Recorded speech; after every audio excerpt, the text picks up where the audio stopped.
Hello hi. இந்த mini விளாக்ல என்ன பார்க்க போகிறோன்னா, நம்ம கிராஜுவேஷன் டேக்கு போனோம், அதை பற்றி பார்க்க போகிறோம். இதுதான் என்னோட கிராஜுவேஷன் டே லுக். அதுக்கப்புறம் பார்த்தீங்கன்னா கோட்லாம் கொடுத்தாங்க, உள்ளே உட்காந்துருந்தோம். சீஃப் கெஸ்ட் வர கொஞ்சம் டைம் ஆனதுனால அந்த டைமில் நாங்கள் ஜாலியாக ஃபன் பண்ணிகிட்டு இருந்தோம். ரொம்ப நாள் கழிச்சு காலேஜ் ஃப்ரெண்ட்ஸ் மீட் பண்ணதோ எப்படி சொல்கிறது, டிஃப்ரெண்ட் ஃபீலாக ஜாலியாக இருந்துச்சு. அதுக்கப்புறம் பார்த்திங்கன்னா இவங்க அபிதா, இவங்க கட்டியிருக்க வாட்ச் வந்து மீஷோலேருந்து பர்ச்சேஸ் பண்ணியிருக்காங்க.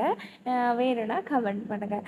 அதுக்கப்புறம் பார்த்திங்கன்னா எனக்கு ஸ்னாப்பில் வந்து இந்த மாதிரி ஃபில்டர் வச்சு ப்ளே பண்ணுறது எனக்கு ரொம்ப பிடிக்கும்.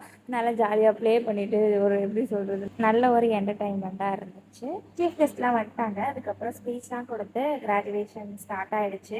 அதுக்கப்புறம் எனக்கு ஸ்னாப்லேயும் இந்த ஃபில்டர் எனக்கு ரொம்ப பிடிக்கும். அதுக்கப்புறம் வந்து எல்லோரும் லைனாக ஆர்டர் பண்ணி அந்த மாதிரி அனுப்பிச்சி விட்டுருந்தாங்க. ஒரு வழியாக நம்ம போன காரியம் சக்ஸஸ்ஃபுல்லாக முடிஞ்சுது. அதுக்கப்புறம் ஃப்ரெண்ட்ஸ் கூடலாம் ஃபோட்டோ எடுத்துகிட்டு நல்ல ஒரு மெமரிஸாக இருந்துச்சு. வீடியோ பிடிச்சா லைக் பண்ணுங்கள், மறக்காமல்